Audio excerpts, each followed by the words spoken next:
মানে বক্স অফিসটা বাংলাদেশে প্রতিষ্ঠা হওয়ার জন্য আপনি সবচেয়ে বড় শত্রু তাহলে কাকে মনে করেন? Box office, sorry. মানে এই যে টিকেটিং বক্স অফিস ও, যেটা। এটা অ্যাকচুয়ালি আমাদের সরকারের ব্যর্থতা। আর সেকেন্ডলি হচ্ছে যে লাইক সরকার হয়তো ফিল্ম ইন্ডাস্ট্রি কতটা কেয়ারও করে না, আদারওয়াইজ এটা ইজি ব্যাপার ভাই, কয়েকটা মেশিন বসিয়ে দিলেই। আর সরকার যদি ফোর্স করে, you have to do that. So আমার ইজি মনে হয়ে হয় না যায়। একটা হল মালিকের কিছু বলারও সাধ্য থাকবে। আর হল মালিকরা ইচ্ছা করে দেয় না, কারণ হচ্ছে যে ওরা যদি এই সিস্টেম করে, ওরা 50,000 1 লাখ টাকা বেশি বেনিফিট করতে পারছে। ওরা দেখা গেছে আমি একটা লোক পাঠিয়েছি, ওকে ধরেন 5,000 টাকা দিয়ে ওছুক, সেন্ট্রাল সার্ভারে লাইক সহজ হয়ে যাবে তো। 1 লাখ টাকা ওরা গায়েব করে দিচ্ছে। ভাই আপনার প্রোডাকশন থেকে মুভি আসলো 3টা, জি। বাইরের প্রোডাকশনে একটা, জি। মানে কেউ নেয় না নাকি আপনি জান না? না, আমাকে অনেকে অফার দিয়েছে, যেমন সাকিব খানের সাথে মুভি করি নাই।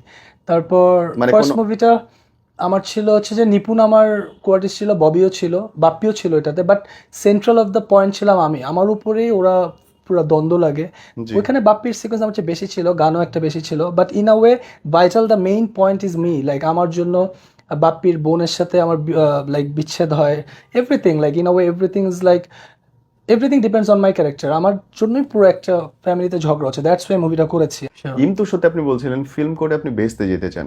না, অ্যাকচুয়ালি ভাই আমার কথাটা ছিল কি, কিরকম? আমার একটা মুভি আছে জাদুঘর থ্যানোস, ওইটাতে হচ্ছে ইসলামিক স্টোরি, যে আমি হচ্ছে থাকি একটা ইসলামিক টিচার, তারপর আমার ভিতরে একটা জিন ঢুকে, দেন আমি অনেক ইসলামিক